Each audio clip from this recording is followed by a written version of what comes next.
Bismillahirrahmanirrahim. Alhamdulillahi Rabbil alamin. Wassalatu wassalamu ala rasulina Muhammadin wa ala alihi wa ashabihi ajma'in.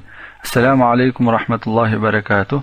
Құрметті тыңдарман қауым, бүгінгі оқитын хадисіміз келесідегідей: Сахаба Абу Хурайра радиаллаху анху пайғамбарымыздың саллаллаху алейхи уассалам былай дегенін жеткізеді: Инналлаха ла янзуру иля суарикум ва амваликум. Шынында Алла Тағала сендердің түр сипаттарыңа, дүние мүліктеріңе қарамайды. Валакин янзуру иля кулубикум ва а'маликум. Ол сендердің жүректеріңе және істеген істеріңе қарайды. Деген хадисте. Хадис сахих, Муслимде тағы да басқа хадис кітаптарында келтірілген. Хадистен мына екі нәрсені ұғынуға болады. Біріншісі, әрбір жеке бас өзінің әдемілігімен немесе байлығымен мақтанып, өзгеден артық санамауы тиіс. Ол өзінің жүрегіне үңілуі тиіс. Ішкі жан дүниесі қандай? Соған қарау керек.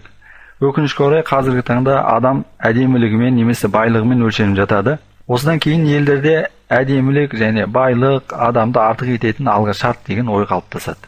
Қазақта аузы қисық болса да байдың баласы сөйлесін деген мақал сол адам санасындағы қалыптасқан түсінікті ұғындыру үшін айтылған болса керек. Ал енді ислам не дейді? Ислам діні сендер әдеміліктеріңмен немесе байлықтарыңмен өздеріңді артық санамаңдар. Олардың бәрі өткінші. Сендер жүректеріңе қараңдар, тәрбиелеріңе қараңдар, адамгершіліктеріңе қараңдар. Өйткені Құдай Тағала жүректеріңе қарайды.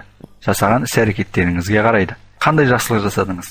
Қоғамға пайда келтірер не нәрсе жасадыңыз? Адамдарға, туыстарыңызға қандай жақсылықта болдыңыз?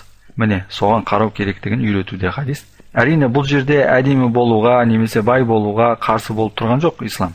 Бірақ ішкі жан дүниесіндегі сұлулығына, ішкі жан дүниесінің байлығына көбірек мән беру тиіс екендігін ұғындыруда. Өйткені Алла Тағала Құранда Алланың алдында ең құрметтілерің тақуаларың деген. Екіншіден, хадистен алатын екінші насихат: адамның сырт бейнесіне қарап үкім шығармауымыз тиіс. Бұл жерде айтпағы біреу жайында жақсылы немесе жаманды пікір қалыптастыру үшін тек сыртқы бет бейнесіне немесе байлығына қарау жеткіліксіз. Адамгершілігі, істеген істеріне де қарауымыз тиіс. Және әркім өзінің киінген киімімен, байлығымен, әдемілігімен мақтанбауы керек. Осынысымен артық санамауы керек өзін. Ва ахиру дa'вана анил хамдулиллахи rabbil alamin.